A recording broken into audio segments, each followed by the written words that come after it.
Voltamos, Silas. Tá conseguindo me ouvir bem?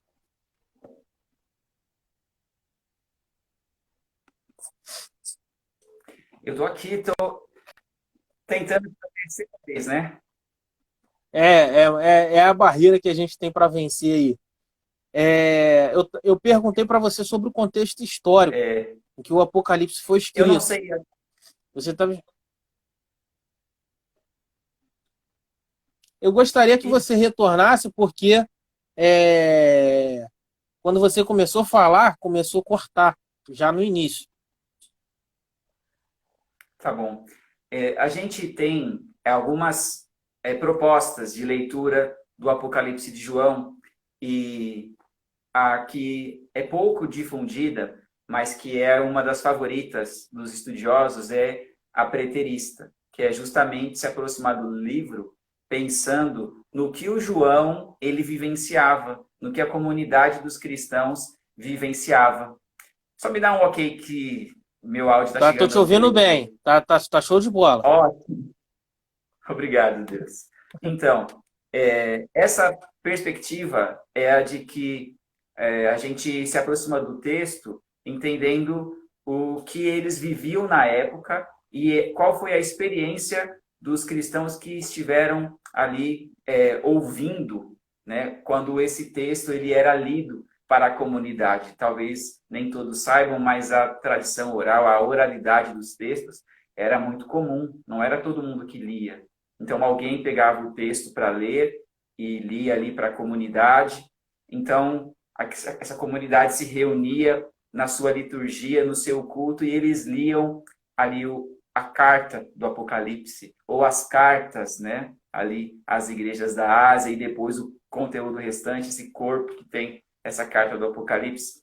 E eles tinham uma oportunidade, né, de trabalhar ali no imaginário, tentarem ver os quadros, ouvirem as vozes. O que o João viu na sua experiência de êxtase, os nossos irmãos ali, eles se conectavam com aquela experiência ali no imaginário comum, e algo muito forte nessa proposta hermenêutica, né, nessa compreensão, nessa chave aí, é a gente ter uma crítica da religião, a gente entender a espiritualidade desses nossos irmãos naquela época. E eles eram cristãos perseguidos.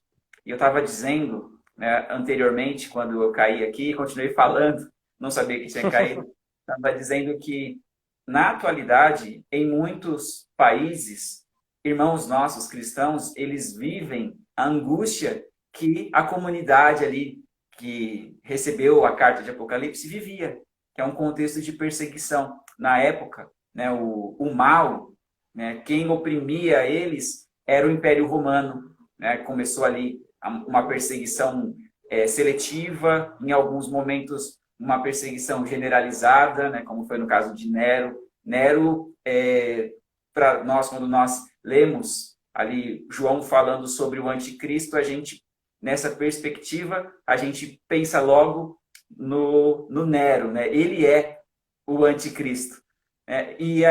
Isso é algo muito interessante, porque a teoria da recepção do Jaus vai dizer que o texto ele não existe e tem o seu significado de maneira forçosa, independentemente do leitor.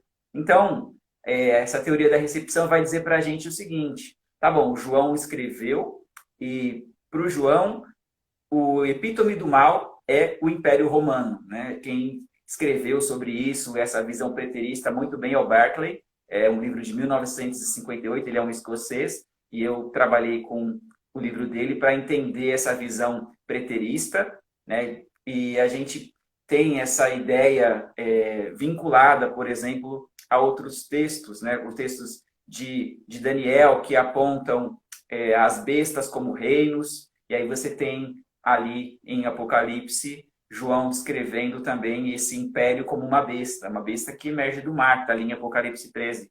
Então, a ideia de que o Império Romano é o mal. O Império Romano é que afronta a Deus, que persegue os santos. E aí o mundo dos santos, o mundo ideal, ele surge com a vitória de Deus contra a besta, o falso profeta e o dragão, essa trindade satânica. Uma polarização, né? Agora, como eu estava falando da teoria da recepção, a gente viu, por exemplo, na época da Reforma Protestante, que você gosta muito, né? E participou com a gente aqui na nossa página falando sobre a Reforma Protestante com muita luta, fizemos ali atrás. E naquela época, alguns dos reformadores atribuíram esse título de anticristo ao Papa, né? A gente tem ali o próprio Lutero assumindo essa posição, a gente tem o John Wycliffe assumindo essa posição, dizendo que é um espírito de anticristo. E as possibilidades, elas não terminam nunca, né? Essa ideia, ela é de acordo com o tempo que as pessoas vivem. Então, a gente, durante a Segunda Guerra Mundial, as pessoas dizendo, por exemplo, que o Hitler ou o Stalin eram o anticristo. E isso, se a gente pegar a sinopse futurista, dispensacionalista, e aqui eu faço uma autocrítica, pode falar, me interrompe aí. Deixa eu só te perguntar por quê. Porque eu queria perguntar para você que você passasse para o pessoal os métodos de interpretação, os métodos de leitura, que você já até citou sobre preterista, futurista, e está até aqui no meu rol. Uma das perguntas, quero te interromper, me perdoa, porque às vezes a pessoa não tem contato com esses termos, né? Futurista, preterista, historicista, essas coisas. Queria que você desse uma pincelada, porque é uma live para falar de cada uma, é uma live para falar de cada método de leitura, por quê? As pessoas leem o Apocalipse e eles acham que tudo que está lá, tudo vai acontecer tudo no futuro. Nós não sabemos, pode ser que sim, mas quando a gente tem uma leitura, né, em que a gente olha para o contexto histórico, penso eu, você que é o mestre nessa área, quando a gente olha para o contexto histórico, a gente vai ter uma leitura mais sólida, a gente vai ter algo mais firme, né, para fazer uma boa interpretação.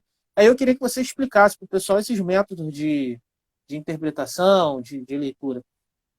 Legal. Legal, porque no meu TCC eu fiz isso, né? É que a gente fala aqui, a gente pensa que todo mundo sabe o conteúdo do TCC. Vai me puxando para a realidade, Felipe. Pode falar que eu vou consertando. Vai consertando aí comigo. O que acontece, pessoal?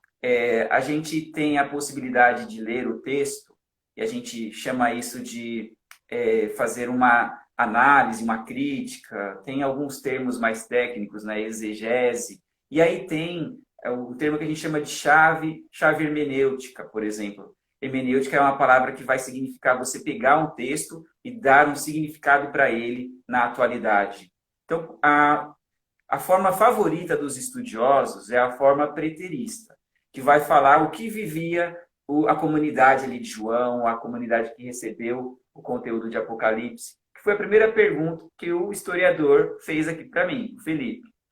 Agora, quando você pega as massas, a comunidade em geral, eles não têm tanto apego a essa visão preterista, que é dizer o que as pessoas viviam naquela época.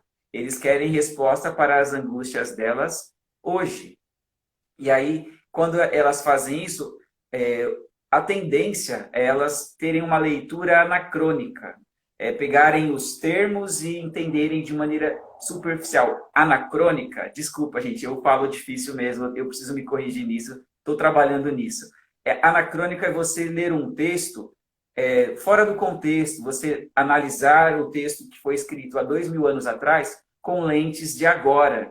Por exemplo, quando a gente faz isso, a gente acha que as atitudes das pessoas na época eram más, quando a gente não entende o senso comum da época, o que era comum para eles na época.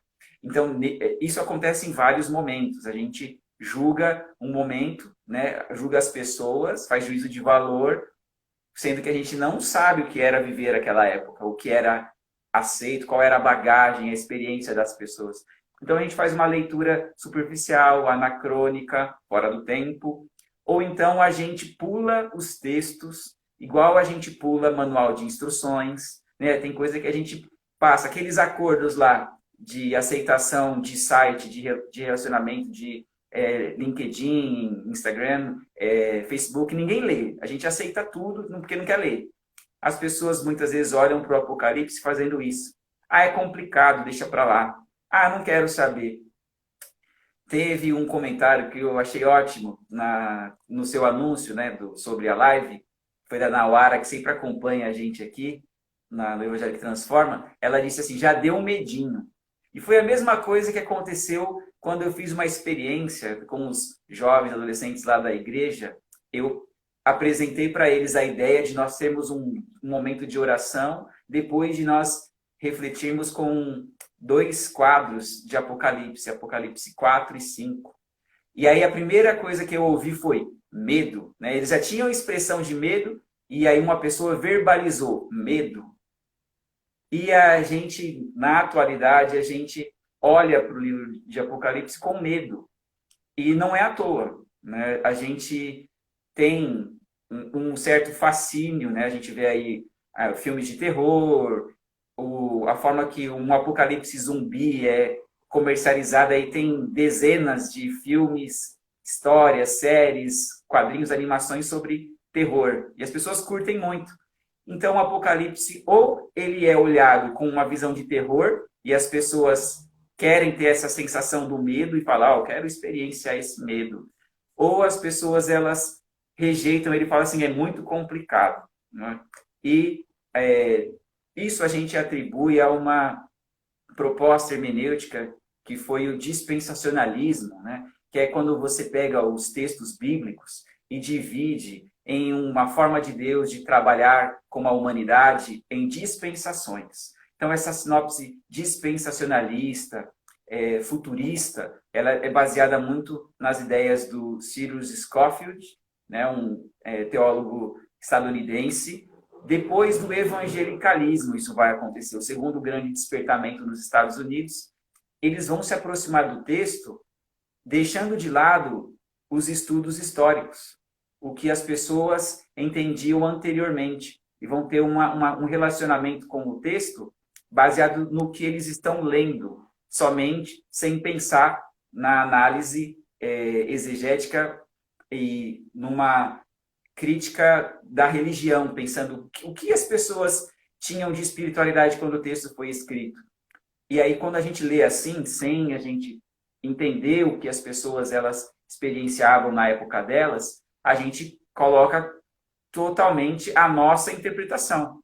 E aí, nessa justa posição, né, de textos e nessa divisão de dispensações, para você ter uma ideia de dispensação, essa linha teológica vai defender que são 7 dispensações durante todo o tempo da Bíblia. Por exemplo, o Éden era uma dispensação, o período dos patriarcas era outra dispensação, a lei de Moisés era outra dispensação. Sempre é uma dispensação e é dividido no período que vai totalizar 7.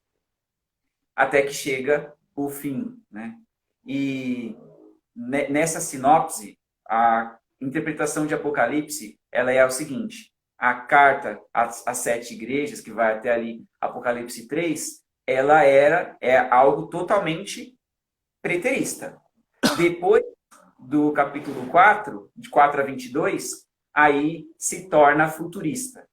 Então, a ideia é que esse evento ele vai acontecer no futuro. Ele não acontece agora, ele não aconteceu, mas ele ainda vai acontecer. Então, a sinopse futurista, ela ignora a visão preterista. E se, por um lado, a visão preterista é a favorita dos estudiosos, acadêmicos, a visão futurista é a favorita dos pastores, das igrejas em geral, né? Tô generalizando, não são todas as pessoas. E aí as pessoas elas colocam o livro do Apocalipse só no futuro. Então são 2 extremos. Ou é preterista, ficou no passado, encerrou ali com a queda do Império Romano, ou antes, quando acaba a perseguição, porque se a gente pensar que o Império Romano é o mal, ali em 320, com o Édito de Milão, acabaria, então, a Batalha de Apocalipse. A vitória foi dada ali. Se nós aceitarmos somente essa sinopse preterista. Se nós pensarmos na futurista, a gente desconsidera a preterista. É algo que eu espero ter explicado. Não é tão fácil, né, de explicar. Não, Em, explicou muito bem. obrigado. Explicou, Em explicou dezenas muito. de páginas, em dezenas de páginas fica mais fácil. Não, ficou muito bom, porque dentro do que você estava explicando para a gente aqui, eu vou querer te fazer uma pergunta, porque quando eu dava aula, eu percebia que o pessoal tinha muita dificuldade com símbolos da Bíblia, né? E eu sempre macetei eles no seguinte, né? Minha mãe está aqui assistindo, que é a senhora Sheila, é a senhora minha mãe, tá falando aí. É, ela já assistiu também. Então, assim, quando eu ensinava, eu macetava eles do seguinte: olha só, quando vocês olharem um símbolo, olha o contexto da carta, que a gente não vai ter muita dificuldade, como Daniel, né?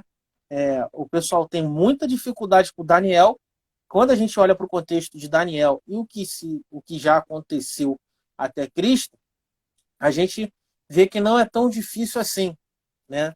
Graças a Deus eu tive oportunidade de explicar para o pessoal. Eu penso assim, mediante isso, a gente vai ver que o pessoal, como você até fala no teu TCC, por ter muito contato com as cartas de Paulo, o pessoal gosta muito das cartas do Apocalipse das sete igrejas. Inclusive, quando a maioria das vezes que vão pregar sobre Apocalipse, se prega de 1 a 3. É, Dificilmente você vê alguém pregando do 4 em diante. Prega de 1 a 3, que são a carta das sete igrejas. Eu queria que você explicasse aqui para a gente por que, que o pessoal tem essa dificuldade, né? Por que, que o pessoal tem essa preferência de 1 a 3, em pregar em cima de Apocalipse de 1 a 3, e tem essa dificuldade em Apocalipse de 4 a 22, né? legal. Boa pergunta. É, Apocalipse 1, 2 e 3, a gente tem ali já uma experiência de êxtase. Jesus já começa a se comunicar com João. E ali, só que ali as palavras são direcionadas a alguém. Sabe, na igreja, quando a gente ouve a mensagem e a gente pensa, olha, fulano tinha que estar aqui para ouvir isso. Né? É difícil a gente assumir, né? E ninguém quer ser Laodiceia, né? Ninguém quer ser a igreja que Jesus está a ponto de vomitar. Então a gente joga para eles mesmo, fala, é a igreja de Sardes, Tiatira, Laodiceia, mas é um erro, né? A gente tem que ler cada uma das cartas e interpretar ali a informação, o conteúdo e trazer para a nossa vida. Tanto é que a gente faz isso quando a gente lê as cartas paulinas. A gente vê a carta do apóstolo Paulo aos romanos, aos coríntios, a gente aprende muito ali sobre questões teológicas. Fazendo só um parênteses aqui, Paulo, ele, apesar de a gente ter nos conteúdos dele muito das bases teológicas, a experiência do Paulo, do apóstolo Paulo, ela era de êxtase. Né? O que credenciava ele era a experiência de êxtase. A conversão dele foi numa experiência de êxtase. Ele ouviu a voz de Jesus, ele viu a luz, né, no caminho para Damasco, e aí ele aceitou, né, a mensagem de Jesus Cristo. Depois a gente tem, quando ele está decidindo o caminho dele em missão, ele tem uma visão e um macedônio fala para ele ir até a Macedônia para ele ministrar a palavra. E em vários outros momentos, né, ali em 1 Coríntios 11, 23, quando ele fala sobre a Santa Ceia, ele começa dizendo que recebeu do próprio Jesus o depoimento sobre como deve ser feita a Santa Ceia. Então, essa ideia de Paulo ser só um teólogo, ela não se sustenta. Paulo ele tinha uma forma de ser, uma espiritualidade apocalíptica. E apocalíptica, para o pessoal que tá aí assistindo com a gente, é bom a gente entender que ela não é coisa ruim. Apocalíptica é uma forma de experiência, né? De êxtase, de visão. Tem apocalipse de câmara alta, quando você se aproxima de Deus, de câmara baixa, quando ela é uma experiência sombria, né? Com um contato ruim. Apocalipse de primórdios, quando você vai falar de coisas do passado muito distante, e futuro também, uma revelação sobre o futuro. É comum. E aí a gente vê aí nessa forma das pessoas lidarem com o Apocalipse, alguns extremos. Tem gente que espiritualiza tudo, tem gente que trata tudo como um símbolo distante, algo que nunca vai acontecer, e algo que a gente tem que aprender com o apóstolo Paulo é ter a experiência, e também com o João, a gente tem que ter a experiência, a gente tem que viver esse imaginário. Ele conta como foi. Paulo fala que subiu até o terceiro céu e viu coisas indizíveis. E aí a gente tem que imaginar. O que ele falou, a gente imagina. Quando a gente vê o conteúdo da carta do Apocalipse de João, a gente tem que imaginar. Então aí a gente tem que virar uma chave. Tem que começar a olhar os quadros, né, a partir do capítulo 4. A gente tem que olhar os quadros e a gente tem que se relacionar com as imagens. Algumas imagens, elas causam, sim, medo. Então, o medo, ele não é totalmente ruim, né? Você ter ali essa experiência de medinho, como a irmã comentou, como a filha do pastor também falou lá na igreja, quando eu fiz a proposta de leitura, né, e de oração com aquele tema. E a gente entende que os símbolos, eles comunicam verdades. Então, a proposta que eu trouxe nesse meu TCC é de nós nos aproximarmos do Apocalipse como algo idealista, uma imagem idealista, uma imagem simbólica. Então, essa forma de se aproximar do texto, ela seria uma forma de nós contornarmos aí essa dificuldade das pessoas de lerem, se relacionarem com o texto. Porque o que acontece, Felipe? As pessoas, elas conseguem entender bem o Apocalipse 1, 2 e 3. A partir do 4, as palavras, elas são majoritariamente, são simbólicas. Né? Não dá para a gente ler o texto e falar, até aqui é confortável para mim que seja simbólico. A partir daqui eu quero que seja literal, porque é mais confortável que seja literal. Em minha opinião, e é o que eu defendi no meu TCC, ou aquele trecho, a gente chama um trecho bíblico, né, uma ideia com começo, meio e fim de perícope, ou aquele quadro que tem que ser imaginado, ou ele é simbólico, ou ele é literal. Não dá para ser as duas coisas. Então, quando a gente pega, por exemplo, Apocalipse 13, e a gente tem ali a descrição da besta que emerge do mar, aí as pessoas, elas querem fazer como se fosse uma espécie de criptografia avançada e dizer que as 7 cabeças são o Império Babilônico, o Império Egípcio, querem, né, dizer que é o Império Grego, Medo-Persa, os romanos. Só que, gente, não é assim que funciona. Né? Os símbolos, eles, na parte numeral, eles indicam completude, eles indicam, por exemplo, o 7, num sistema semanal, ele vai indicar a completude, 7 dias. E 7 dias é algo muito forte para os hebreus, para os judeus. A gente pega, por exemplo, o Shabat é no 7º dia.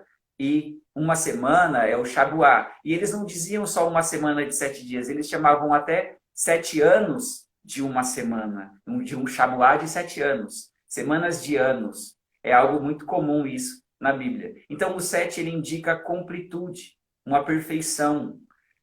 Também tem a completude e perfeição no sistema decimal. Se você pega um sistema decimal, então vai de 1 a 10, o 10 ele significa completo, perfeito. Então, a gente tem essas chaves aí. Quer ver outra chave de completude? Aí a gente entende, é o 12. Né?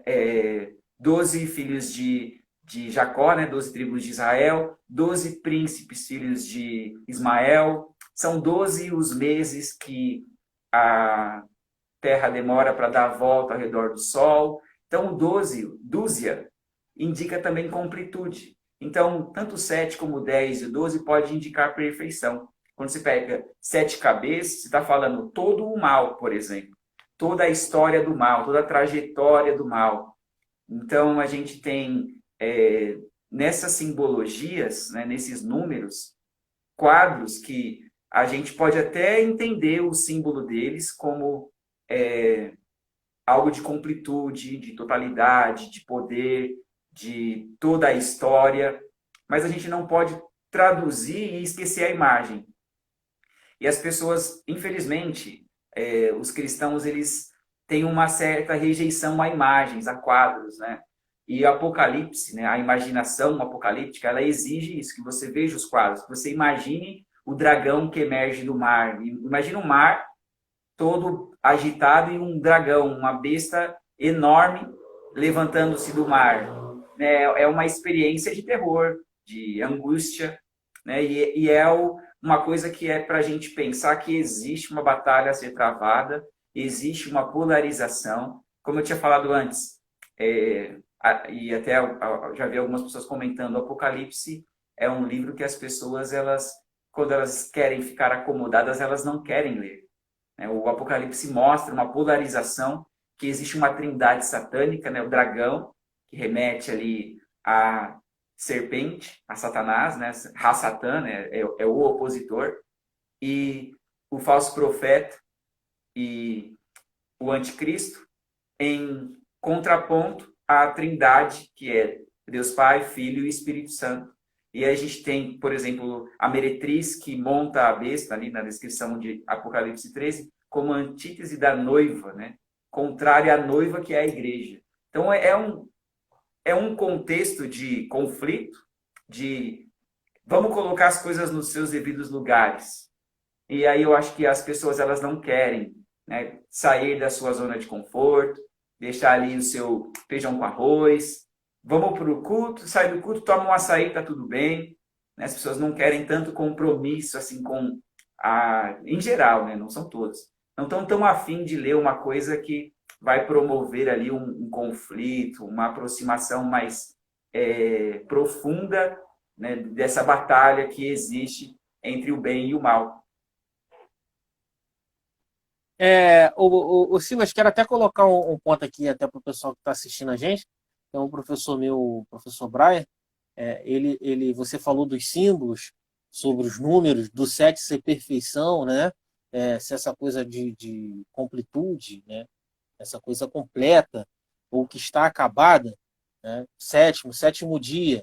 E Deus terminou a sua criação no sétimo dia, ou seja, encerramento. A gente pode até entender, talvez, por esse lado, né? Agora eu queria colocar que ele coloca até um ponto interessante. Você falou sobre a trindade satânica e o pessoal fala do número 666, né? Que são o número que tem os três seis. O 6 significa imperfeição, ou seja, os três são imperfeitos, né? Para o pessoal acha que vão desenhar três números 6 na sua testa, no seu pulso e por aí fora. Ótimo que você comentou isso. Deixa eu falar uma coisa. Eu estou falando bastante, mas olha que interessante que você falou isso, porque um dos problemas que a gente tem aí em Apocalipse 13 é que é dito que as pessoas que se submeterem à ordem da besta vão ter o sinal dela, vão ser marcados na testa e na mão. E aí, quando a gente pega a ideia futurista, dispensacionalista, tudo é simbólico. A besta é um símbolo, o mar é um símbolo, mas a mão é mão. E o sinal na mão é sinal também. E aí as pessoas, e eu coloco isso no meu TCC, que o Apocalipse não deve, exatamente, uma pessoa colocou aqui, ó, vai pôr o microchip. Gente, Apocalipse, um livro que significa descobrir, não deveria assustar a gente com medo da tecnologia, fazer a gente ficar com medo de transmissão em tempo real, com medo de satélite, com medo de microchips. Gente, é uma ideia simplista. Olha lá, vai estar na vacina. Então, o que acontece? Eu quero propor o seguinte, não é algo meu, tá? Eu aprendi isso com um professor na aula de apocalíptica, o professor Paulo Nogueira. Ele disse o seguinte, quando a gente fala de marca na testa ou na mão, para os judeus, é que na testa está o pensar, o planejar, e na mão está o fazer. Então, quando a gente pega, por exemplo, o Shema, né, ouve Israel, o Senhor, teu Deus, é um. Ali em Deuteronômio 6, tem um momento que ele fala assim, olha, e vocês devem ter a palavra do Senhor entre os olhos, e também ela atada junto às mãos, porque para eles, né, o pensar, a marca de Deus é você pensar, e a marca de Deus é você fazer o que Deus se agrada. Se você tiver a marca da besta, você pensa o que ela se agrada e você faz o que ela se agrada. E olha como é profundo isso, porque fazer, as pessoas veem o que você faz, mas o pensar, ninguém vê. É algo muito mais profundo. Então, se você, mesmo que você não faça, mas que você pense como a besta, se você tiver o sinal da besta, você está, então, caminhando para a perdição. É isso que o apocalipsismo, né, vai ensinar para a gente. Né? A gente estudando símbolos, a gente vai tratar tudo como símbolo, ou vai tratar tudo como literal. Tem que decidir. Eu prefiro uma perspectiva idealista. Eu só queria comentar isso porque você falou da marca, eu tinha que falar. E sobre Não, foi perfeito. Que sobre o aula tá dando número pra gente 66. aqui. Legal. Pode O falar. número, o número 666 é interessante que tem várias propostas. E pode ser que para o João e a comunidade dele, esse 666 fosse algo muito bem resolvido. Que eles tinham até um ditado, talvez, na época. Talvez eles diziam, é um 666, nunca será um 7. Pode ser, a gente não sabe. Aí tem várias propostas, tem algumas coincidências também. E a ideia dispensacionalista futurista é aquela que fica calculando, né, nomes de pessoas, tentando descobrir quem é se talvez seja um mágico na Síria, alguém, né, alguém muito poderoso, o genro do Trump, ele é judeu, olha só, se você pegar os nomes dele, lá e fizer um cálculo, lá uma proposta lá de uma matriz, vai dar que ele é o anticristo. Então, existem ideias. Tem uma que é interessante, que vai dizer que quando ele está dizendo que é o sistema econômico, o egoísmo, né, a forma das pessoas quererem possuir. E um dos pontos do cristianismo é você abrir mão, né, de uma vida terrena em favor de você ser mais espiritualizado, né, principalmente para esses judeus, para esses cristãos, primeiros cristãos. E aí a gente tem no 666, se você pegar cada um dos números romanos e colocar todos eles juntos, dá o 666. Existem várias propostas, né?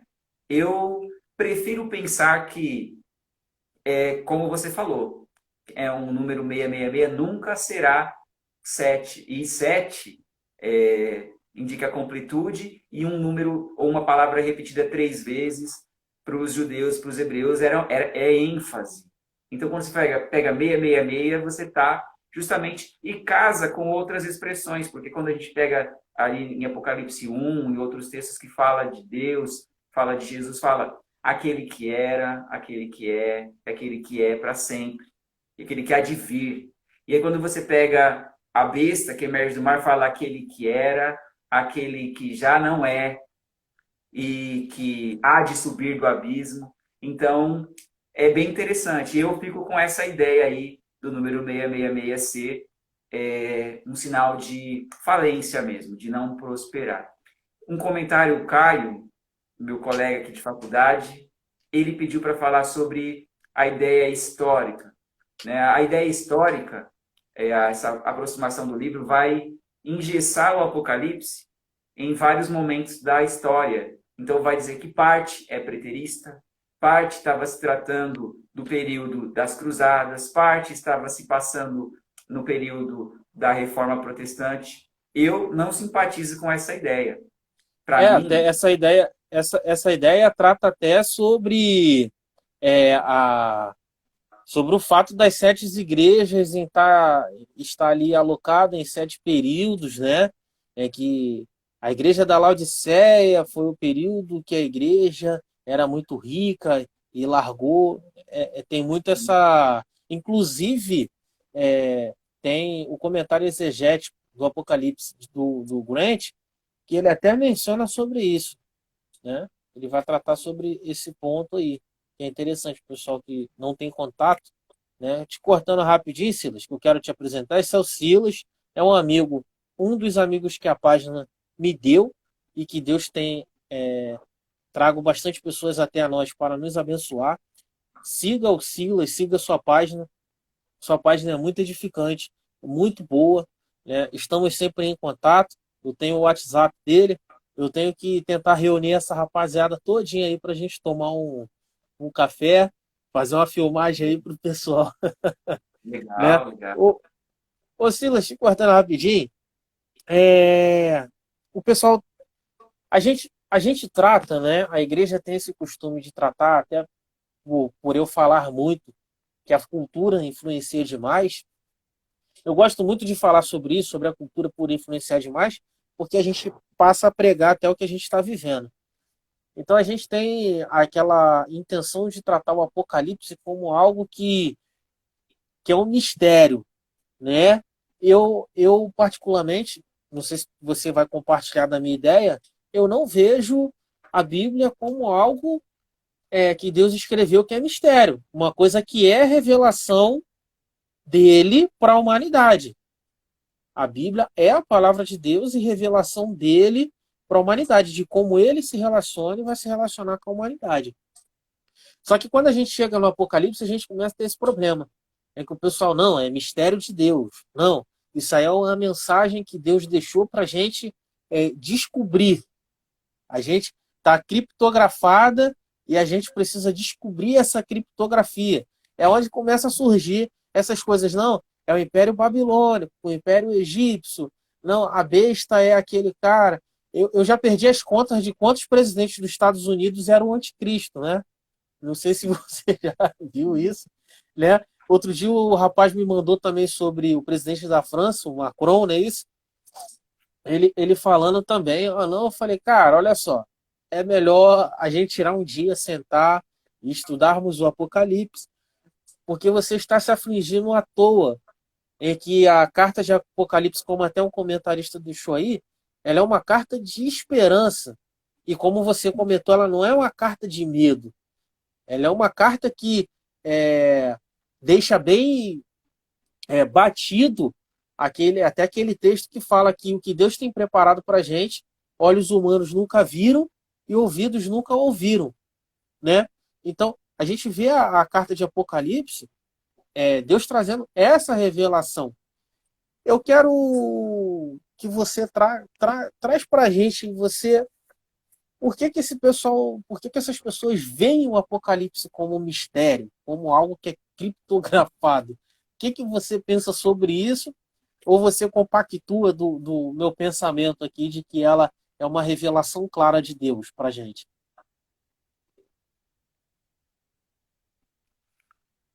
Bom, eu penso que o Apocalipse, ele, como você falou e uma outra pessoa tinha falado, ele tem que comunicar a esperança. É um mundo dos santos que surge do mundo corrupto, né? Quando você tem a vitória do Cordeiro, você, na Apocalíptica, uma porta aberta, ela significa que há revelação. Então, essa ideia de que é um mistério, ela não pode ser hipervalorizada, tá? Então, eu gosto muito de falar aqui, até para as minhas filhas, às vezes a gente não sabe explicar alguma coisa, elas falam, é Deus. Eu falo, é o Deus das lacunas. E Deus não é um Deus das lacunas, ele é um Deus que está nos processos. Mesmo que a gente explique algo, mesmo que algo tenha toda a explicação científica, Deus está nos processos, né? Não é um Deus que depende de algo ser inexplicável para ele ser atuante. E aí, mas as pessoas elas têm esse apego ao mistério, ao que se não souber é melhor, né? Muita gente pensa assim, quanto mais confuso melhor é de Deus para causar assombro. E em partes é verdade, em alguns momentos Deus trata de uma maneira tão poderosa, por exemplo, quando fala para João, tem uma parte que fala para ele assim, olha, até aqui você escreve, isso aqui você não escreve. Aí sim é mistério. Deus faz isso. Quando Paulo fala assim, eu vi coisas indizíveis, coisas que não podem ser ditas. Eu fico imaginando, cara, ele estava tão íntimo de Deus que ele soube coisas que ninguém mais iria saber, né? E aí a gente tem também Daniel ouve isso também, né? Quando ele tem a experiência ali de êxtase dele, tem coisa que ele fala, ó, isso aqui você escreve, isso aqui você não escreve. Então há sim um mistério, mas o Apocalipse, eu até coloquei isso no meu TCC, que ele não é uma carta criptografada, porque o João estava com medo que o Império Romano violasse a correspondência e prendesse ele. Né? Não é essa a ideia. É uma carta aberta, onde ele denuncia a polarização, denuncia que existe, como eu falei antes, uma trindade satânica, existe um império das trevas, existe o dragão, que é Satanás, que é a antiga serpente, e que está agindo e dando poder para o anticristo, para agirem contra os santos. E é muito legal, Felipe, a gente pegar ali em Apocalipse 4 e 5, né, que são dois quadros que se complementam, e a gente tem ali a imagem de João, ele vendo que há um livro que tem que ser aberto, mas não há ninguém que é digno de abrir aquele livro. E aí, o que João faz quando ninguém é digno? Sabe, Felipe? Você lembra? Ele Ele chora. chora. Isso, ele chora muito. E aí ele fala assim, eu chorava muito. E aí o Pablo Richards, né, um autor que o livro dele é Apocalipse, Reconstrução da Esperança, que eu li bastante para fazer também meu TCC, ele diz o seguinte, esse choro não é um choro porque um livro não pode ser aberto. Esse é um choro porque aquela comunidade estava angustiada, ela era perseguida, massacrada, muito judiada. E aí eles querem que isso tudo tenha sentido. E aí quando o Cordeiro abrir aquele livro, tudo que eles passaram vai fazer sentido. E por isso ele chorava muito. Né? E ali o ancião fala, né? Um dos anciãos fala para João, não chora. Né? Eis que o leão da tribo de Judá, ele venceu e ele é digno de abrir o livro e desatar os selos. E o interessante é que esses anciãos, esses 24 anciãos, eles representam, e o Pablo Richards vai concordar com Simon Kistemaker, que é um outro autor que eu me apoiei para entender essa perspectiva idealista e simbólica. Ele disse que os 24 anciões, eles representam a humanidade. É a humanidade numa totalidade de família de Deus, quando você pega, por exemplo, 12 tribos de Israel e 12 apóstolos de Jesus Cristo. O povo de todo o mundo, toda a família de Deus. E também casa com a visão dos sacerdotes, né, das classes sacerdotais, que são descritas nas crônicas, quando fala que haviam 24 classes sacerdotais. E aí a gente tem 24 anciões. E é interessante porque é um ancião que fala para João, né? Fala, olha, não chora. Tipo, a gente não está tão perdido. É muito interessante isso. E aí tem os hinos, né, Felipe? Porque aí eles cantam hinos, cara. Isso é muito legal na Apocalíptica. E eu penso que aquela comunidade, quando lia, eles cantavam aqueles hinos. Né? E não é um pensamento só meu, né? Esses autores também defendem isso. E aí a gente vê, por exemplo, esse cântico que tem, né, do Cordeiro que é digno, ele virou música. Aí quando eu fiz essa proposta de leitura com os jovens da igreja, eu fazia a leitura, né, com toda aquela pose, poesia, voz e tudo, e na parte dos louvores a gente cantava os hinos, porque existem hinos, né, contemporâneos com aqueles textos. Isso deixa a reunião muito agradável, muito forte, é uma experiência, né, maravilhosa. E aí É o depois eu pergunto, sentimento que o cristão perde, te interrompendo, é até um pouco do sentimento que o cristão perdeu, que é sim, exatamente essa felicidade de ter essa esperança de que alguém venceu, né? De que sim, alguém de que alguém passou, de que alguém pagou e venceu, né? O cristão ele perdeu essa experiência, né? Isso daí é para outra live a gente tratar sobre isso. Continua falando aí. interessante que você falou. E aí, depois que a gente teve aquele momento ali de comunhão e de oração, eu perguntei para minha filha, para minha caçula, falei assim, o que você achou, filha? Ela falou assim, foi lindo. Olha que legal, Felipe. começamos, na hora que eu falei o que ia ser, todo mundo me olhava com medo. E aí uma pessoa, né, a filha do pastor verbalizou, minha sobrinha, né, verbalizou, medo. E aí depois de nós termos aquele momento, a minha filha falou, foi lindo. Isso me dá um grande sinal que o caminho está certo, que essa aproximação esperançosa, essa aproximação idealista, simbólica, ela aproxima as pessoas de uma liturgia que os primeiros cristãos viviam. E às vezes a gente não pode ser ingrato porque a gente recebeu o evangelho. E aqui eu faço uma autocrítica porque eu cresci em igrejas pentecostais e com suas bases estadunidenses, né? Igrejas que surgiram lá e que tinham missões aqui. E nós temos que ser gratos, né? Porque muitas pessoas fizeram um grande esforço. Mas essa ideia, e até o Justo Gonzalez, é um livro que você indica bastante, História Ilustrada do Cristianismo, ele aponta que foi uma falha dos teólogos estadunidenses essa perspectiva no estilo Deixados para Trás. Né? Uma sinopse futurista que se quer assustar as pessoas e se usa esse medo para ganhar as pessoas.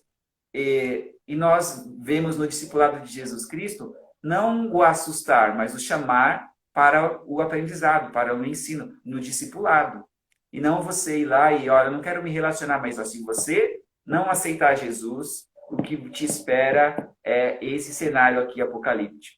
Então, eu acredito que é uma falha e que nós precisamos buscar, né, lá na experiência dos primeiros cristãos, uma forma de nós nos relacionarmos melhor com a Bíblia e com o Apocalipse, né, com o livro de Apocalipse. Ó, batemos 1 hora de vídeo. Silas, desde já eu quero te agradecer. Você sabe, eu acho que eu preparei umas 800 perguntas para você, mas o tempo não, o tempo não permite a gente avançar. Eu espero que vocês sigam. Ó, o doutor Assi acabou de entrar aqui, né? Pena que ele chegou no final.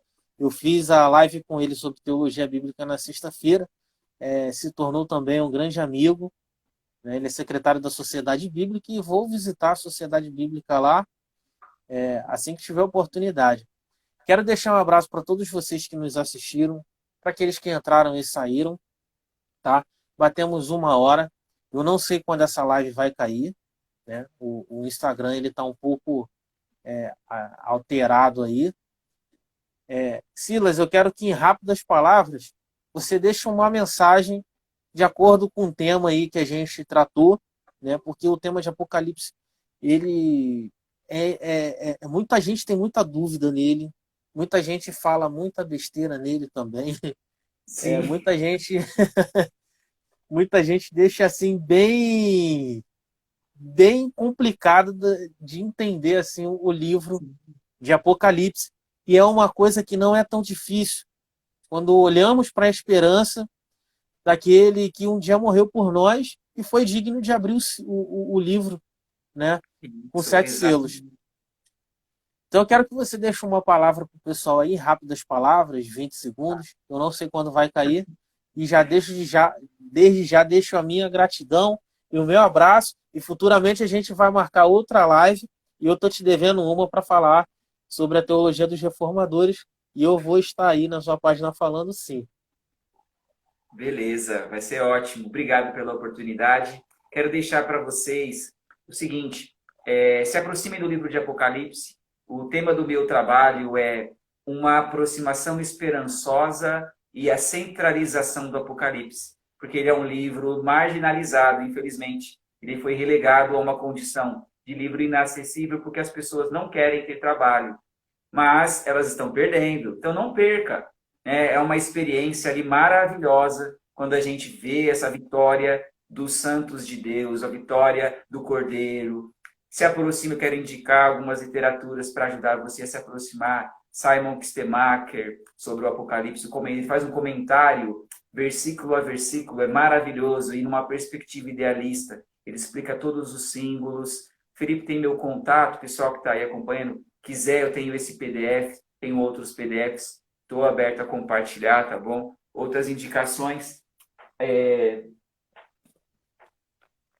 Apocalipse, Reconstrução da Esperança, do Pablo Richards, Imaginação Apocalíptica, do Collins, e o Religião de Visionários, do Paulo Nogueira, e outros autores que estão aqui juntos nas obras. Pessoal, é isso aí. Muito obrigado, Felipe. Deus abençoe. Estou muito feliz de ter participado de alguns feedbacks aí, pessoal. Me tolerou aí bem, né? Obrigado. Vai ser uma honra ter outra oportunidade com vocês. Pode ter certeza que terá. E a gente vai tratar, quem sabe a gente faça uma série aí, se o pessoal der o positivo, a gente faz uma série aí explicando o Apocalipse capítulo a capítulo, e a gente vai, depois a gente conversa no privado sobre, porque é um tema que interessa muita gente. Você que está aí assistindo, pode falar. Só quero dar uma pinceladinha, por exemplo, Laodiceia, as pessoas ficam falando, não quero ser Laodiceia, porque é uma igreja que Jesus falou que está a ponto de vomitar. Mas tem ali, naquele mesmo trecho, naquela mesma perícope, Jesus também fala assim, olha, eu corrijo aqueles a quem eu amo. E aquele que vencer vai se sentar comigo no meu trono. Aí, não quer ser Laodiceia mesmo? Se você se posicionar, né? Jesus está corrigindo porque ele ama. Ele está dizendo, eu amo Laodiceia. Tá bom? Fica aí uma dica aí para vocês. E uma boa dica.